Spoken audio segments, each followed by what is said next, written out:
Hey guys, welcome back, and today we're going to talk a little bit about bits.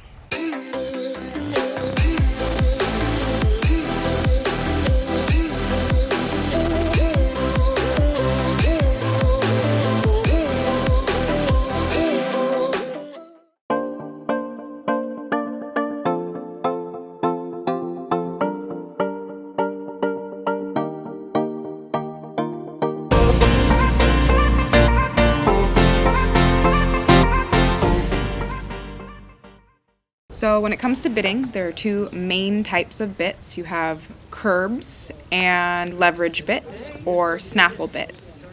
By definition, a snaffle bit means that the rein and cheek attachment are attached on the same ring. So you don't have a fixed rein, so to speak, with leverage. As where in a leverage bit, you have a spot where the cheek pieces attach and the reins attach in a different position, and it just applies different pressure.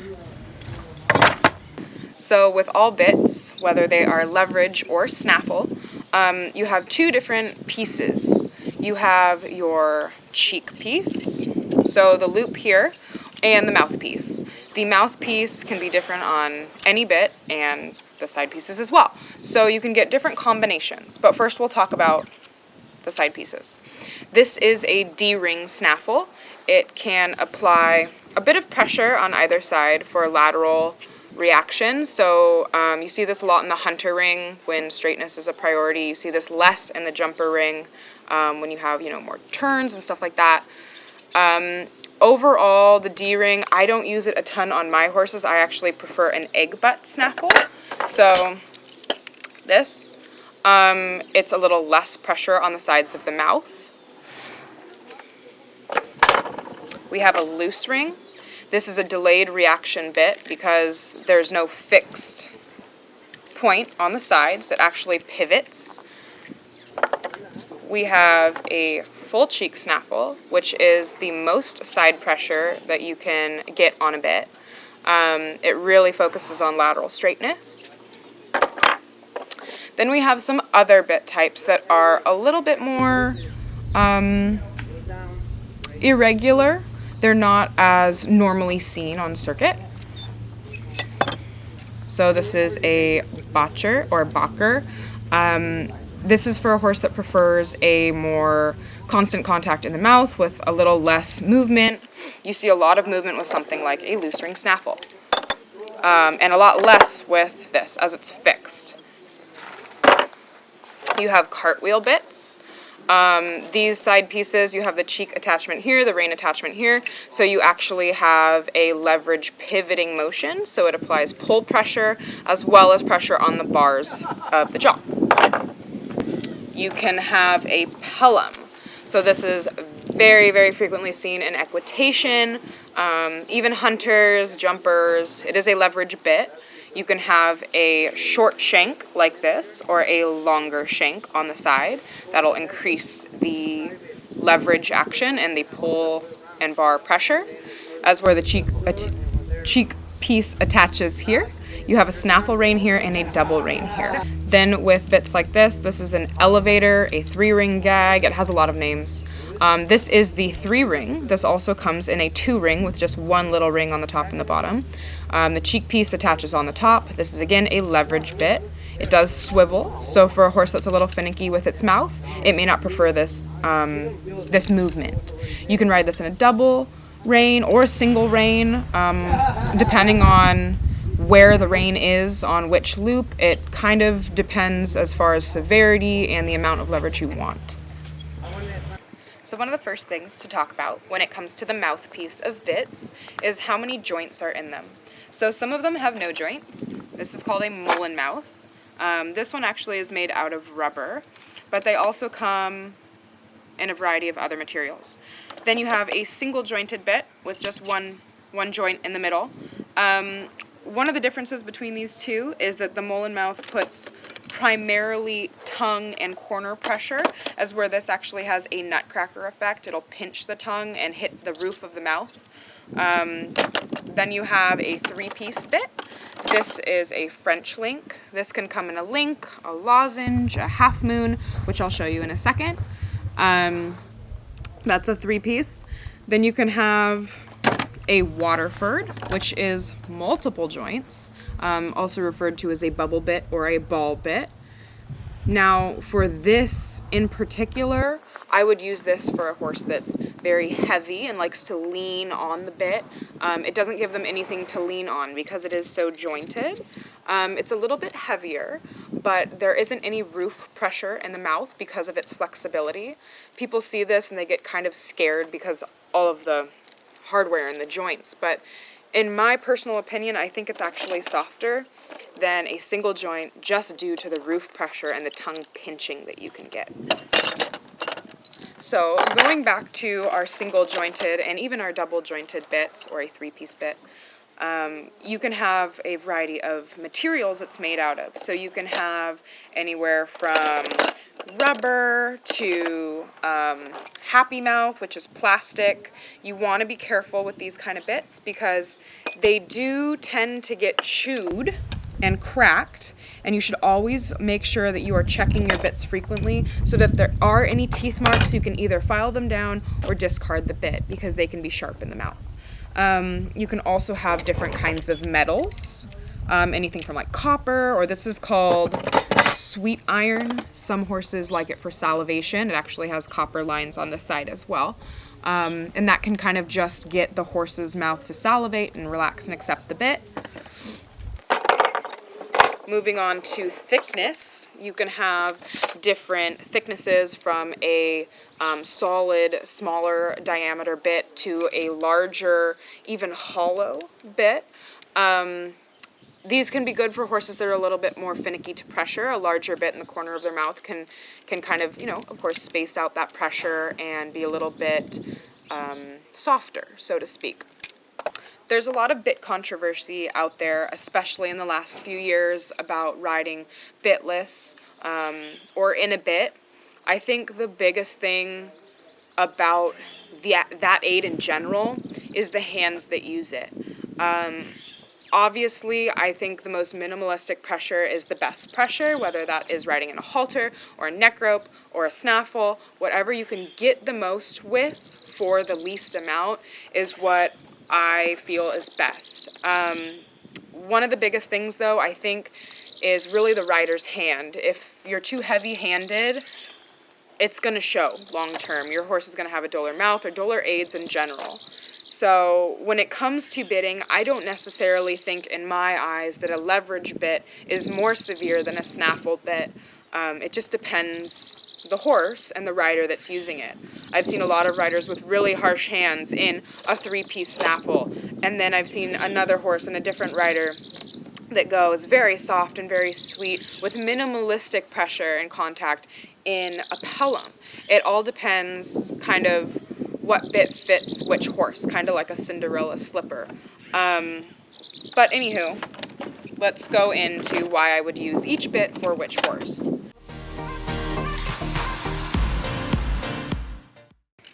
So when I first get a horse in, whether it's off the track or it's young or green or I just haven't, had much riding experience on it myself, the first bit I will ever put a horse in is an egg butt 3-piece lozenge.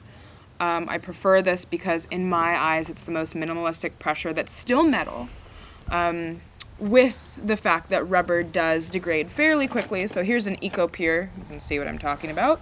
It gets kind of expensive after a while to start a young horse that might be a little bit more mouthy with a bit in this, only to ruin it. So I'll normally start in this. If I find I have too much pressure, then let's say too much mouth pressure, and they're a little bit head tossy and I've had their teeth checked, I'll normally switch to maybe a rubber bit like this, or a Happy Mouth or Mullen Mouth that is not jointed. If they respond well to that, great. That's the end of our search. If the horse is too strong or maybe a little heavy on my hands, I would switch to a French link. I really love egg butt bits. I find that they're the best of both worlds as far as stability without too much pressure on the sides of their mouth, But I do have horses that go in other things as well. I just have a lot of success with this bit. So I'd maybe switch to a French link and see if just the tongue pressure differentiation would make a little bit of a difference. There are also other mouthpieces, like I'd mentioned before, like a half moon, like this. This does put a little less pressure on their palate as far as their tongue and a little bit more on the roof of their mouth. If that's still kind of in the right area, but maybe not exactly right, maybe I'll try a different metal in the middle to see if salivation will relax the palate. But from there, if we're having more strength issues where they're leaning on the bit and maybe pulling through the bars of their mouth, rounding, burying their head, that's when I would probably switch to either a Waterford or trying something with a little bit of leverage to see if the pull pressure would cause them to relax a little better and maybe accept the bit a little bit better instead of hanging on my hands. Some bits I am not a huge fan of are slow twisted bits like this.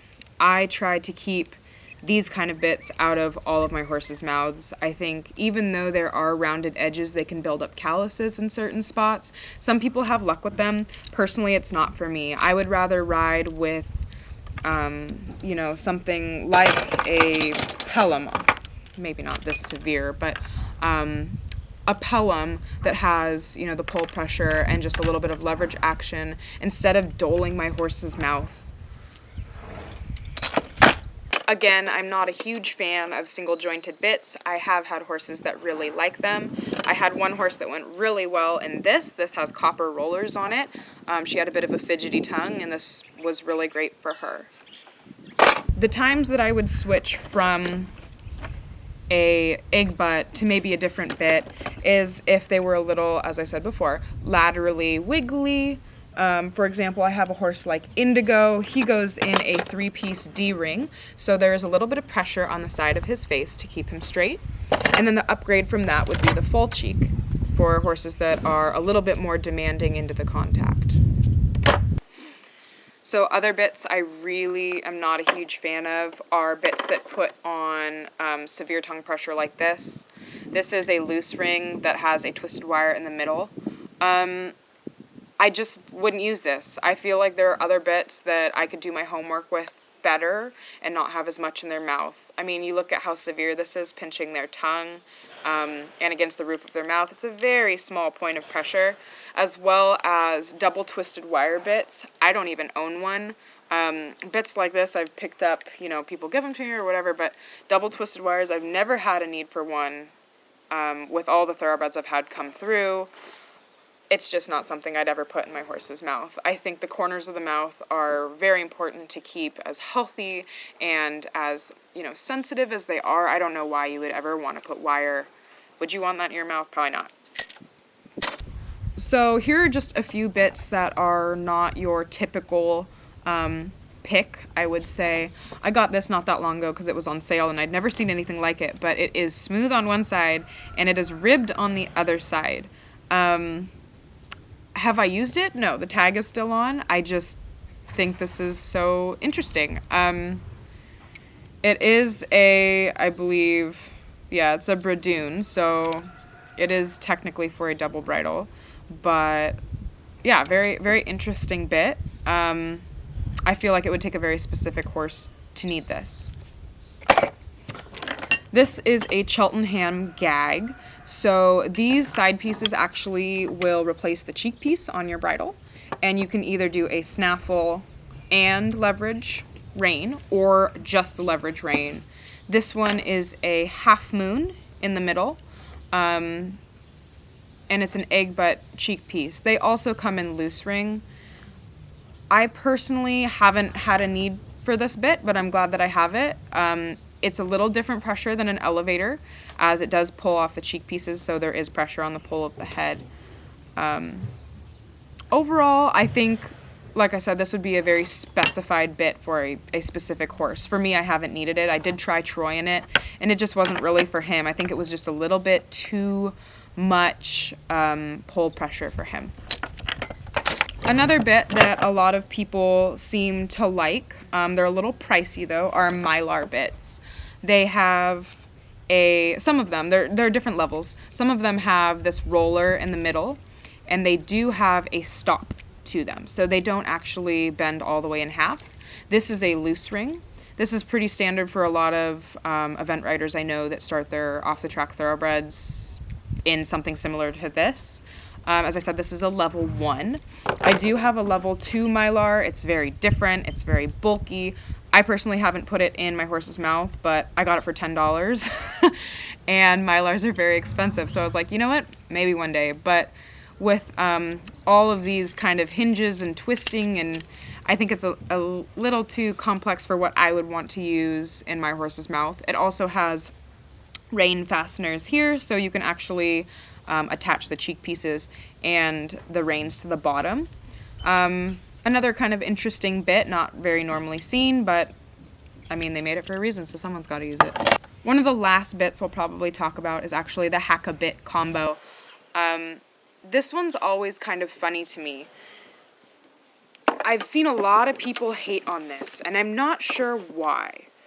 It's a soft piece of rubber up here. It's a hose, so there's actually, no metal, no harshness there. Most of mine, when I have used these in the past, I put a shadow roll on it, so it is fleece. The mouthpiece is a Happy Mouth Mullen mouth. So it is, again, a piece of plastic. It is bendy. There is no metal in it at all. There are some ridges here to put a little bit of tongue pressure on, more than a smooth Mullen mouth. This also could come in a nathe, which is a straight piece of rubber that is tapered in the middle. It does have leverage. So there is a curb here. This goes under the chin, and when you pull back, this will tighten against the chin, pull slightly upwards against the nose, and again, a little pull pressure. Now, with this, it's a very different, very refined pressure. It's not 100% in one place. It's a little on the nose, a little on the chin, a little on the pull, a little in the mouth. Obviously, the severity depends on the hand, but when I see this next to this, even though these sides are smooth, I would much rather have my horse in this. When I was using this on Troy, there were a lot of people that were very confused with the bit. It's, I guess, a controversial bit in some people's eyes, which is very confusing to me because I personally really like them. I think that you can get a lot more done with a lot less mouthpiece, especially with the hackamore option.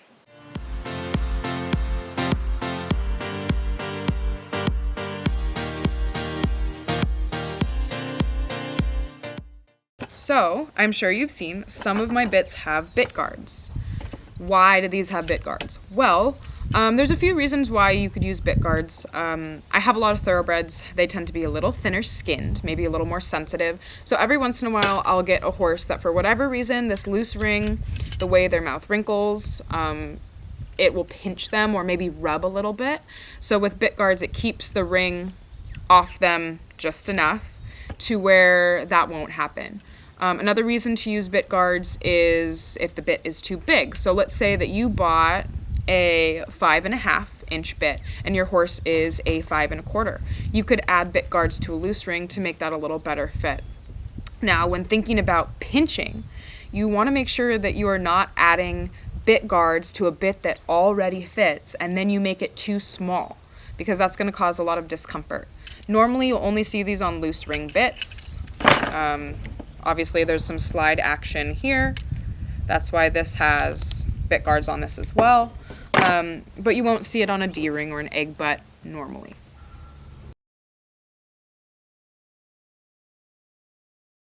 So this is Black Cash's bridle. He goes in a 2-ring single joint elevator. It is a coated metal. He's always been a pretty heavy horse and pretty on the muscle, so this has always just been a bit that works well for him.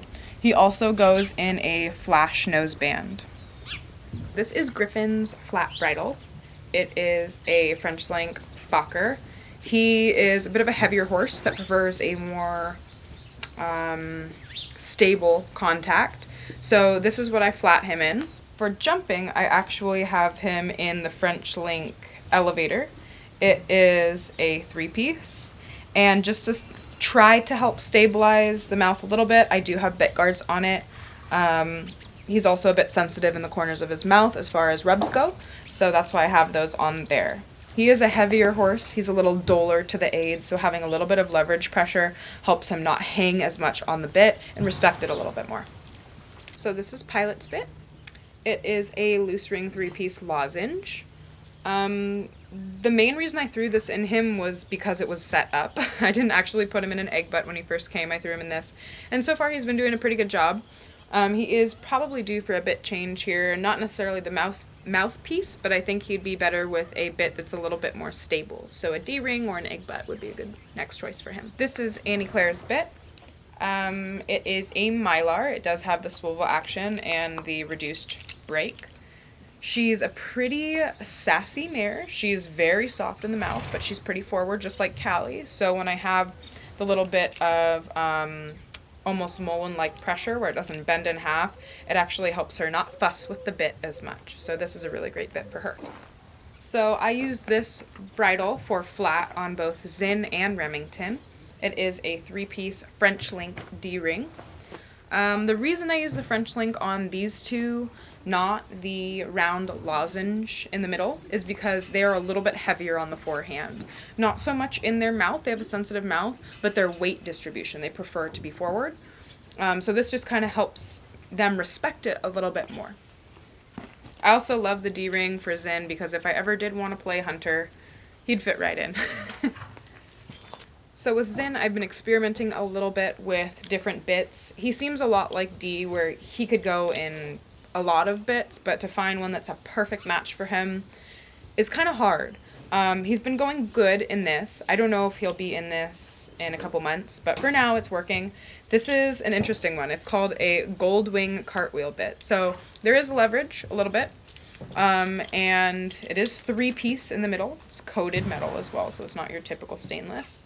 It does have full brake action, but with the brake action comes side of the mouth pressure with these nice gold wings. So with all these different points of pressure, I've found that actually compared to the elevator I had him in before, I can do less and get more.